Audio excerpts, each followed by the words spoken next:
Hai, assalamualaikum. Apa kabar semuanya? Semoga sehat selalu dan bahagia selalu ya. Terima kasih buat teman-teman yang udah mau klik dan nonton video aku. Alhamdulillah, balik lagi di YouTube channel aku, Rila Megrawati. Oh ya teman-teman, untuk di video kali ini mungkin akan sedikit berbeda karena sesuai judul di thumbnail, aku akan membahas bagaimana cara aku menabung dari pendapatan warung aku yang tidak menentu.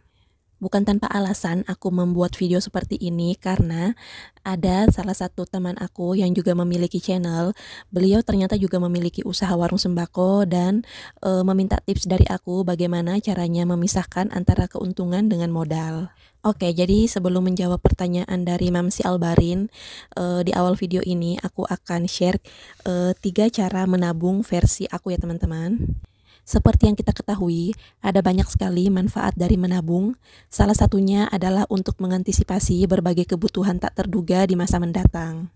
Seseorang yang memiliki tabungan akan lebih tenang dalam menghadapi berbagai peristiwa di masa depan yang sekiranya membutuhkan biaya.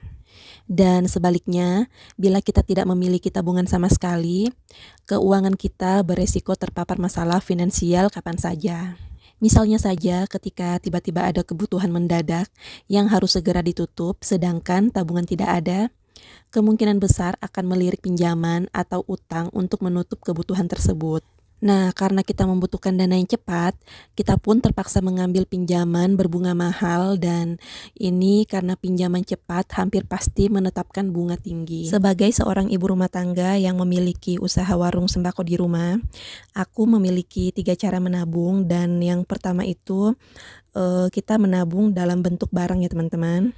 Menabung dalam bentuk barang di sini merupakan hasil tabungan yang kita belikan kembali barang dagangan dan barang dagangan tersebut itu biasanya aku belanjakan ke produk-produk yang perputarannya cepat seperti minyak, beras, telur, mie instan, sama rokok. Keuntungan apabila kita menabung dalam bentuk barang seperti ini adalah uang tabungan kita itu akan bertambah terus ya teman-teman, tapi dalam bentuk barang. Jadi kalau misalnya uang kita simpan begitu saja ya nominalnya akan tetap sama. Misalnya uang 100.000 jika ditabung nominalnya akan tetap 100.000 sampai kapanpun dan itu akan berpengaruh juga termakan inflasi ya teman-teman.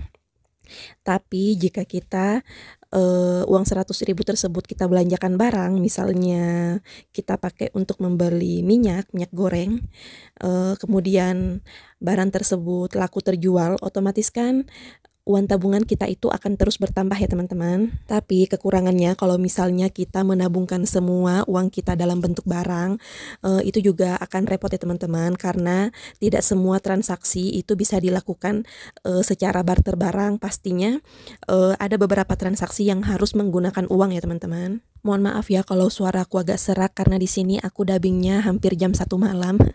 Nah, ini aku semangat buat dubbing karena memang kebetulan lagi ada idenya. Oke, lanjut yang kedua yaitu menabung dalam bentuk uang. Nah, ini adalah cara menabung yang pada umumnya ya kita lakukan. Nah, jadi cara ini ya seperti yang teman-teman ketahui, uangnya kita simpan, kita tabung di rumah atau kita simpan di bank. Kelebihannya jika kita memiliki uang cash atau uang yang disimpan di bank, apabila kita membutuhkan uang, itu tidak perlu lagi kita mengganggu keuangan yang ada di usaha warung sembako kita, tapi kita cukup mengambil dari uang tabungan kita yang kita simpan di rumah atau kita simpan di bank.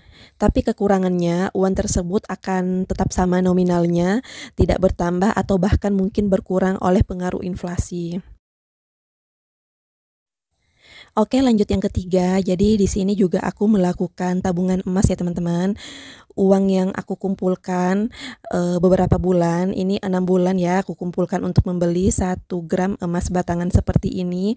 Meskipun cuma 1 gram, tapi aku cukup bangga karena ini merupakan hasil tabungan aku sendiri. Tabungan emas merupakan salah satu investasi favorit aku karena seperti yang kita ketahui, keuntungan menabung emas antam itu banyak banget ya teman-teman. Salah satunya emas antam ini mudah diperjualbelikan, terus nilainya juga terus naik dalam jangka panjang. Jadi saran aku buat teman-teman yang juga memiliki usaha warung sembako di rumah atau seorang ibu rumah tangga yang mungkin suaminya memiliki penghasilan lebih, alangkah baiknya teman-teman juga memiliki investasi emas seperti ini ya.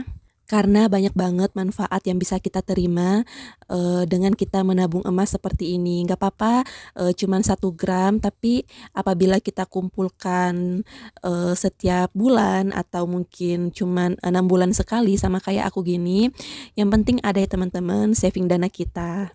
Oke, jadi di menit ke-6 ini aku akan menjawab pertanyaan dari Mamsi Albarin. Beliau minta tips dari aku gimana caranya mengelola keuangan agar keuntungan dan modal itu tidak tercampur, karena ternyata Mamsi Albarin ini masih sering mencampurkan antara uang dari warung sembako beliau dengan uang pribadinya. Sebenarnya di isi chat itu aku udah menjawab pertanyaan beliau, tapi nggak apa-apa, di sini aku sharing aja ya ke teman-teman karena ternyata pertanyaan beliau itu menginspirasi aku untuk membuat channel hari ini. Jadi di sini aku ambil contoh aja, misalnya omset 1.500.000, terus biasanya aku itu ambil keuntungan bersih 10% aja ya teman-teman dari omset aku per harinya. 10% dari 1.500.000 itu adalah Rp150.000, dan uang Rp150.000 tersebut akan aku bagi ke dalam modal, belanja mingguan, belanja bulanan, biaya listrik, tabungan, sedekah, dan uang transport ya teman-teman, atau uang kendaraan. Uang kendaraan di sini dalam artian hanya untuk biaya akomodasi dari rumah ke tempat kita kulaan ya teman-teman. Jadi kalau mau pergi ke selain dari ini ya beda lagi ya dananya. Alhamdulillah masuk di tahun kedua usia usaha warung sembako aku ini udah bisa menikmati keuntungan ya, meskipun gak banyak ya teman-teman. Ini 150.000 memang kedengarannya banyak, tapi kalau udah dikelompokkan seperti ini ya jadinya receh juga ya teman-teman. Tapi nggak apa-apa, selama kita konsisten disiplin dalam mengatur keuangan, insya Allah bisa ya. Dari uang 150.000 itu aku mengambil 30% untuk aku simpan kembali menjadi modal untuk melengkapi usaha warung sembako aku. Jadi cara hitungnya itu uang 150.000 itu kita kali 30% dapatnya Rp45.000, dan itu per hari ya teman-teman. Kalau dikumpulkan selama sebulan ternyata dapatnya banyak juga ya, sekitar Rp1.350.000. Kemudian pos yang kedua adalah pos belanja mingguan. Jadi untuk belanja mingguan di sini aku cuman ambil 10% aja. Cara hitungnya sama, yaitu Rp150.000 dikali 10% dapatnya Rp15.000 per hari. Dan kalau ini dikali 1 minggu, misalnya kita pakai belanja mingguan dapatnya Rp105.000. Mungkin kedengarannya sedikit ya, 15.000 per hari untuk beli sayuran, tapi menurut aku itu cukup ya teman-teman. Apalagi kalau misalnya kita kumpulkan uang itu selama seminggu, misalnya kita belanja mingguan, uang 105.000 itu untuk belanja sayur-sayuran itu sebenarnya udah cukup banget ya teman-teman. Selanjutnya untuk pos berikutnya adalah pos belanja bulanan. Nah, untuk belanja bulanan ini aku lebih memfokuskan untuk stok isi kulkas. Misalnya untuk beli ikan, ayam, pokoknya ini yang khusus untuk protein hewan ya teman-teman. Dan sebenarnya juga untuk belanja bulanan ini harusnya bisa mengcover kayak misalnya kebutuhan kalian kayak beli deterjen, sikat gigi, pembersih kamar mandi, semuanya ya, segala macam itu harusnya bisa tercover juga. Tapi terserah kalian mau aturnya kayak gimana. Pokoknya untuk belanja bulanan ini 20% aja ya aku ambilnya. Jadi cara hitungnya masih sama, 150.000 aku kalikan 20%, dapatnya 30.000 per hari. Kalau kita misalnya mau ke pasarnya setiap minggu, itu bisa kita kumpulkan uang Rp210.000. Tapi kalau misalnya teman-teman lebih ke nyamannya belanja bulanan, itu dapatnya Rp900.000 ya teman-teman. Jadi kalau misalnya teman-teman ingin mengambil kebutuhannya di warung, misalnya kehabisan masako atau tepung terigu, sebaiknya teman-teman bayar ya, ambil dananya itu dari belanja bulanan ini.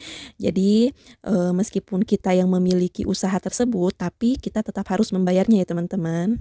Lanjut yang berikutnya adalah pos untuk listrik. Untuk listrik memang aku agak boros ya teman-teman, karena di rumah aku ada beberapa kulkas.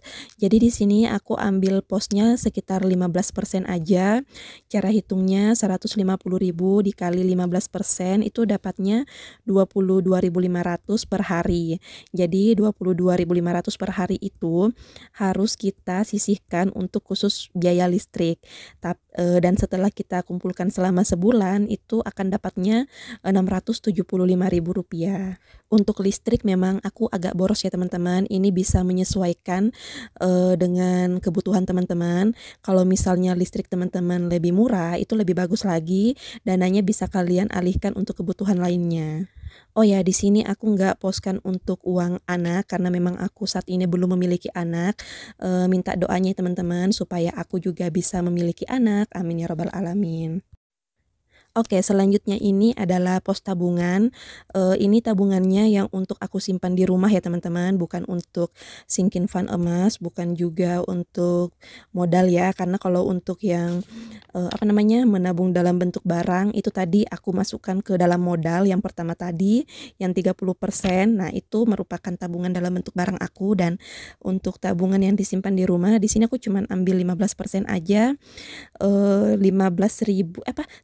150.000 rupiah dikali 15% itu dapatnya sama kayak listrik tadi 22.500 per hari, dan lumayan juga kan 675.000 per bulan.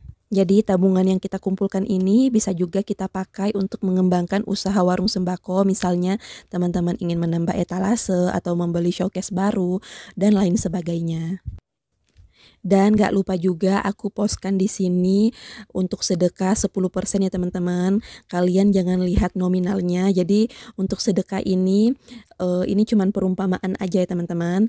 Kalian mau budgetkan lebih besar dari ini, alhamdulillah. Kalau memang kalian merasa belum mampu sedekah sebanyak ini ya nggak apa-apa, kalian kurangi aja karena kan sedekah itu seikhlasnya ya teman-teman. Jadi 10% itu dapatnya 450.000 per bulan atau 15.000 per hari. Kalian harus sisihkan kayak gitu.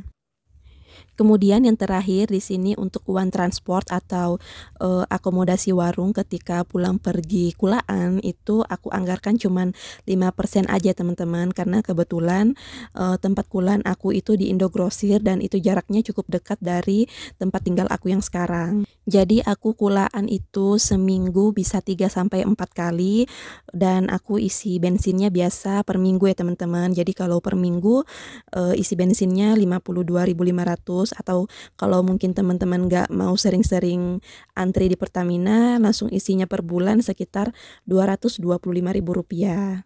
Oke teman-teman, jadi nanti di akhir video kalian bisa capture tulisan aku tadi, dan sampai sini dulu videonya. Terima kasih buat teman-teman yang udah setia nonton videoku dari awal sampai selesai.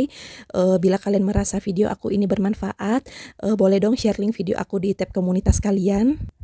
Mohon maaf kalau aku ada salah kata dan perbuatan di video ini. Bila teman-teman ada pertanyaan, silahkan tulis aja di kolom komentar. Wassalamualaikum warahmatullahi wabarakatuh.